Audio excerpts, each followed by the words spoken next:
Bonjour Léna. Bonjour Marie.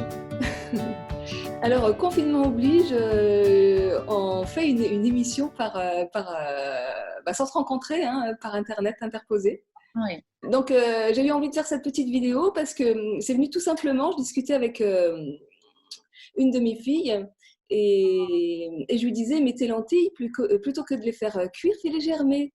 Parce que du coup, c'est beaucoup plus digeste, on en mange moins, enfin, etc. Et après, je me disais, tiens, mais comment on pourrait aborder ce sujet pour donner un petit peu toutes les petites astuces, les petits trucs qui nous permettraient de manger mieux, de manger moins, et d'optimiser ce qu'on a dans nos placards. Enfin bref, de donner un peu plus de vie. oui, Et donc j'ai pensé à toi parce que bon, on se connaît depuis quelques temps déjà, on a déjà fait des émissions ensemble, donc toi tu es restauratrice et tu es passionnée d'alimentation vivante. oui, exactement. J'adore mettre de la vie partout, dans tous les aliments. Je vois la vie de toute manière dedans. Et les réveiller font quelque chose de magique dans la dent, de magique sous la dent plutôt, dans le ventre, dans ton corps, et aussi dans la préparation, de les voir. Moi, je germe toutes mes graines, toutes mes noix. Alors, les graines, c'est vaste, mais là, déjà, je germe toutes mes noix, que ce soit la noix du Brésil, de Grenoble, la cajou, ou aussi bien le tournesol, le sésame aussi. J'aime les germer. Donc, germer, ça veut dire que je les fais tremper. Je les mets dans de l'eau. Alors, de l'eau de source, si possible. On est dans le sud, donc dans le sud, on a plein de petites fontaines quand même. Il en reste encore. Et donc, je vais chercher mon eau là-bas, ou sinon, vous faites bouillir des litres d'eau pour que le chlore s'en aille et vous attendez que ça refroidisse. Et là, vous avez une eau qui est comme une eau un peu distillée. Oui, parce que ce qu'il faut préciser, c'est que le chlore a horreur du chaud. Donc, dès qu'on le fait bouillir, on fait pouf. Ouais, c'est ça, c'est exactement. Et alors, je les fais tremper. Elles ont différents temps de trempage, mais c'est pas non plus très, très grave si elles trempent un peu plus. Moi, je pense que la nuit, c'est bien. C'est vrai que la cajou, on a l'habitude de se dire que 4 à 6 heures, ça suffit parce que c'est une noix très tendre. Alors Mais bon, souvent, le problème avec la noix de cajou, c'est que c'est un peu compliqué d'en trouver des vraiment crues dans le marché parce que souvent, elles sont comment on appelle ça chauffer parce que la noix, elle est très difficile à retirer en fait. Donc, il les brûle un peu au chalumeau ouais. pour exploser sa coquille. Et bon, c'est une noix que je ne suis pas fan. Je suis pas fan. J'aime bien utiliser les noix d'ici aussi. Et on peut aussi bien faire du sucré avec des noix de tournesol et ça coûte vraiment pas cher le kilo. Et moi, je fais des biscuits crus aux noix de tournesol super ou amandes. Voilà. Et donc, les faire tremper toute une nuit permet à la graine, de se défaire des... j'ai plus le nom. De ces inhibiteurs de digestion. Voilà. Parce que toute graine, tout arbre est très intelligent, comme tout être vivant. Et cette graine est protégée par des inhibiteurs de digestion pour pouvoir être mangée par les animaux ou l'humain et être déféquée plus loin sans être totalement digérée. Donc, comme ça, un arbre peut repousser. Donc, en les lavant, déjà, on enlève les inhibiteurs de digestion et on relance la vie de la graine. Et donc, on active cette dernière. On le voit très bien sur les amandes qui ont, je pense que tu les as déjà vues, elles ont un petit germe après qui sort Oui, juste oui, oui, mais un à petit la graine fin. d'ailleurs, hein. Il y a les oléagineux, mais quand on fait germer des lentilles, des pois chiches, Oui, enfin, tout, oui, tout de suite, il y mais a là, les petits germes qui. hum, hum, Alors, l'idée, c'est pas forcément de les faire germer longtemps, hein, parce que hum. alors déjà, comment on les utilise les noix, les oléagineux? Moi, personnellement, je fais des laits végétaux avec. C'est très bon aussi, les laits végétaux. Bon, après, on les rince, hein, le lendemain, on les rince bien pour enlever quand même justement tous leurs inhibiteurs. Et là, elles sont totalement fraîches et mangeables, elles sont très agréables. Même les amandes, on peut leur retirer leur peau. On les mange frais, on peut aussi bien les passer en lait ou en mix. Tu les Alors, le mixes. lait, c'est pas très compliqué. On prend une petite poignée de graines, enfin de noix quelconques. On met de l'eau de source si possible. On mixe. Moi, j'ai pas d'appareil. Je suis vraiment, comment dire, je suis légère, très légère au niveau du matériel. Donc, j'ai un simple mixeur. Hein. Bon, il fait 1000 watts quand même. Hein. Mais je mixe avec un mixeur plongeant. Hein. Et puis après, je passe à la passoire, tout simplement. Et j'ai mon lait. Et donc, du coup, je peux permettre une dilution à mon goût. Ouais, On peut faire des laits plus ou moins riches. ouais, tout à Et on fait. peut faire ça avec n'importe quelle graine en plus. Hein, avec des Ouais. amandes, des noix, des noisettes, des graines de tournesol, des graines de courge, mais aussi avec des lentilles, avec du sarrasin germé. Enfin, on peut aussi faire germer des céréales et faire du lait aussi pareil. Hein. Tout à fait, tout à fait. Et elles se consomment dans la journée fraîche. Alors, une fois qu'elles sont fraîches, elles ne se gardent pas non plus éternellement, comme sèches. Donc, moi, j'utilise un déshydrateur. Quoi? Je dis, elle continue à germer, et du coup, là, il y a le Ouais, petit voilà, qui ça finit à se. pousser, et puis après, ça. Oui. Et puis, le goût change, le goût évolue aussi. Ça devient un peu plus amer. J'ai plus le mot exactement, mais après, moi, je les fais déshydrater pour les conserver et en faire des gâteaux au déshydrateur, mais on peut aussi très bien, si on a un simple four, le mettre à 50 et les sécher si on veut les garder au four. Si vous faites ça régulièrement tous les jours, vous préparez un petit bol tous les soirs. Comme ça, vous pouvez avoir votre petit bol du lendemain et les manger totalement fraîches. C'est très agréable. Alors, On peut l'idée quand même, parce que c'est important de le dire, c'est que quand on fait germer les graines, ça relance le processus vital et donc du coup, l'aliment, c'est une véritable bombe nutritionnelle. pas faire. Donc du coup, on mange moins aussi, c'est On en ça. mange beaucoup moins. Ouais. Ouais, on en mange beaucoup moins, totalement assimilable par notre côlon et donc on en mange beaucoup moins. Oui, c'est vrai.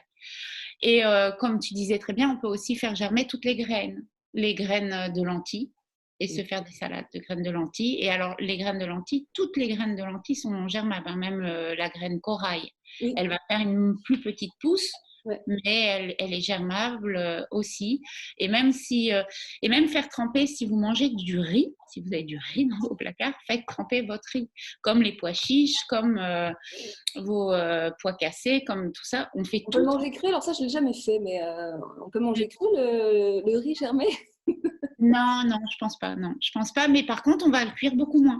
Par exemple, toute graine trempée, au lieu de faire cuire 1 heure tes pois chiches, si elles ont trempé pendant 12 à 24 heures, en 20 minutes, ils sont cuits. Par contre, tu peux les faire à la vapeur. Le riz, tu peux le faire à la vapeur. Oui, ça. Simplement, simplement avec une passoire. Vous les mettez dans la passoire avec une casserole d'eau et il cuit aussi et ça va vous faire un espèce un peu de brie un peu collant comme les Japonais ont aussi.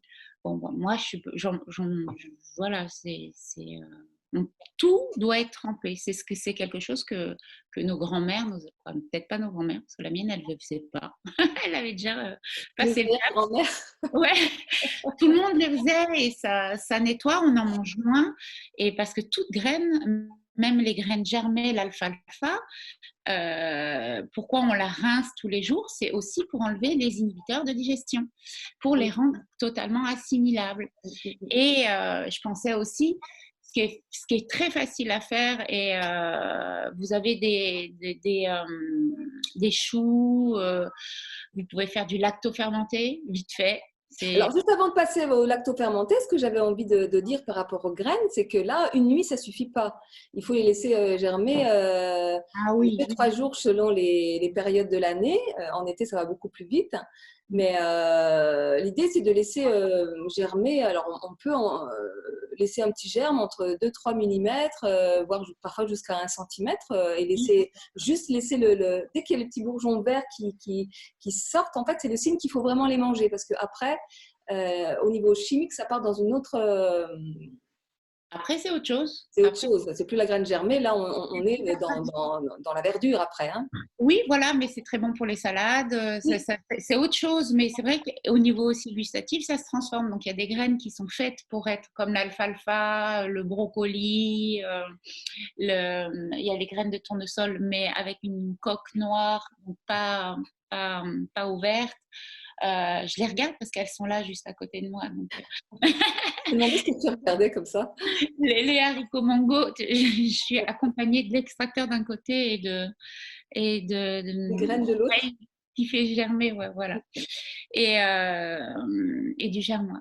Voilà, et ça donne autre chose. On peut se faire des salades de graines germées, on peut se faire des currys aussi, de lentilles germées. Il y a plein de recettes. On peut les incorporer aussi dans des desserts. En fait, il faut laisser vraiment libre cours à ce qu'on a envie. Parce que On peut en faire des crèmes aussi, des bases de houmous. Hein, les pois ouais, chiches germés, moi, je fais des houmous à base de pois chiches germés, mais aussi à base de lentilles germées, de haricots germés. Il suffit, on les mixe hein, et oui. c'est On met délicieux. un peu de tahine dedans, un peu de sésame, de crème de sésame. Voilà, on met un peu ce qu'on veut dedans et laisser vraiment aller notre imagination pour faire des sortes de pâtés végétaux en fait. Hein, Tout à fait. délicieux. Et Et puis alors, au niveau nutritionnel, la lentille germée, parce qu'on on dit que en apport de protéines, lorsque tu manges une lentille cuite, tu dois faire une complémentation avec une céréale pour pouvoir reconstituer une protéine complète mm, et que ça puisse donc comment dire, augmenter la capacité d'absorption de la protéine. Sauf que quand tu fais une graine germée, quand tu consommes de la graine germée, ben, c'est 100% protéines. Quoi. Il n'y a plus besoin de complémentation en fait. tout à fait. Et donc Et du c'est coup, on vrai en que mange beaucoup. c'est. Ouais, ouais, c'est Donc vrai. ça remplace aisément la viande. Ah oui, oui, et puis de toute façon, je me suis complètement décomplexée avec la protéine. Bon, toi, plus que moi, je pense. Mais c'est vrai que voilà, c'est une chose qu'on nous a dit, comme quoi on en avait énormément besoin. Et en fait, bah, j'y crois pas, j'y crois plus. Donc, voilà, je pense que de la protéine assimilable, il y en a dans tout. Il y en a dans des épinards, il y en a dans tous les aliments vivants. Et je crois que le corps, et je crois vraiment que le corps est tellement intelligent qu'il va prendre tout ce dont il a besoin et que s'il y a des symptômes qui vont sortir de, de ce qu'on peut dire problème du corps, c'est qu'il il va régler une partie, après il réglera l'autre. Des fois, j'ai des cheveux blancs plus que d'autres fois. Et c'est la vie qui se balade en moi, quoi, en fait. Et lui, il fait son. Je pense que j'aurais même pas l'intelligence de tout comprendre de ce qui se passe à l'intérieur, en fait. Mais oui, voilà, c'est ça. Il n'y a plus de complément. Dès que tu manges vivant, il n'y a plus besoin de penser complément, quoi. Il y a tout devant toi. Et c'est vrai que c'est selon ton imagination, mais c'est aussi selon ton ressenti. On devient très instinctif en fait, dans cette approche du vivant. C'est que tout d'un coup, eh ben, oh, je me prépare ça, mais finalement, les choses peuvent bouger aussi. Je le prépare et puis je vais ajouter quelque chose et puis autre chose et puis ça, j'en aurais envie en fait de ce que je suis en train de faire pour moi là à l'instant. Je pense plus à dire ah ben je vais faire à manger et je vais faire ça, ça, ça. Je me rappelle de ma grand-mère qui dès la fin du repas du midi pensait déjà à ce qu'elle allait manger le soir même et de la lourdeur que ça pouvait amener. Alors que là, quand tu es dans l'instant, déjà, je pars sur est-ce que j'ai envie de manger sucré, est-ce que j'ai envie de manger salé, est-ce que j'ai envie de mélanger les deux, et puis hop, j'y vais. Quoi. J'y vais vraiment à l'instinct et ça t'apporte une grande liberté, une grande souplesse aussi. Alors, tu parlais Ouais. des lactofermentés et je trouve intéressant les lactofermentés parce que c'est vraiment l'art et la manière de manger cru, Mm. mais tout en ayant de la conserve en fait. C'est ça. Moi, j'en fais plein en ce moment. On ne sait pas. On se dit manger cru, ça veut dire qu'il faut aller faire faut avoir des légumes au quotidien, aller faire ses courses au quotidien. En ce moment, c'est un peu plus compliqué. Donc, le cru, il peut se lactofermenter et se garder. Complètement. Et puis, ça peut se garder 1 an, 2 ans. Et aussi, tu vas lui apporter, il y aura première digestion, parce que la lactofermentation, les bactéries vont digérer. Moi, j'ai les intestins hypersensibles. Si je mange trop de choux ou trop de carottes, trop de légumes racines, ça m'irrite en fait, les intestins. Alors que la lactofermentation, ça va prédigérer. Alors, par exemple, hier, j'ai fait un chou. J'ai fait comme une choucroute, quoi. J'ai pris un chou blanc, une mandoline ou un couteau bien aiguisé. Hop, en fine lamelle. 1 kilo. Moi, j'aime bien. Je pars pas forcément sur de la saumure. J'aime bien couper en fait mes légumes en petits morceaux, en petits bouts, et je pèse le contenant, donc combien il y a de poids, et je fais 10% de sel. Par exemple, pour 1 kilo, je vais mettre 10 grammes de sel. Après, on met pareil, les épices. Hier, j'ai mis du carvi avec des baies de genièvre.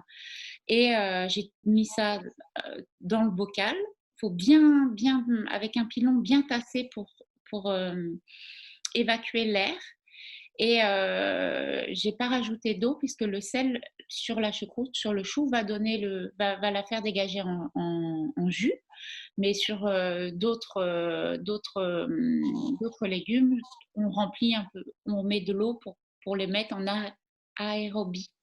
Et donc, il faut que ça recouvre complètement, il faut qu'il n'y ait plus rien qui dépasse. Même éventuellement, on peut rajouter une feuille de chou, une pomme Oui, ou quelque chose avec un poids qui maintienne la tête sous l'eau, en fait. Et après, on ferme le bocal. voilà, avec le caoutchouc. On attend, en 3 semaines, c'est fait. En 3 semaines, c'est fait. Et Là, donc, on peut aussi très bien poser juste un… C'est-à-dire qu'on n'est pas obligé de fermer de façon hermétique. moi, je ferme de façon hermétique, en fait. Je mets le caoutchouc, mais je ferme de façon hermétique. Moi, j'ai eu fait du lacto fermenté sans fermer de façon Ouais, hermétique.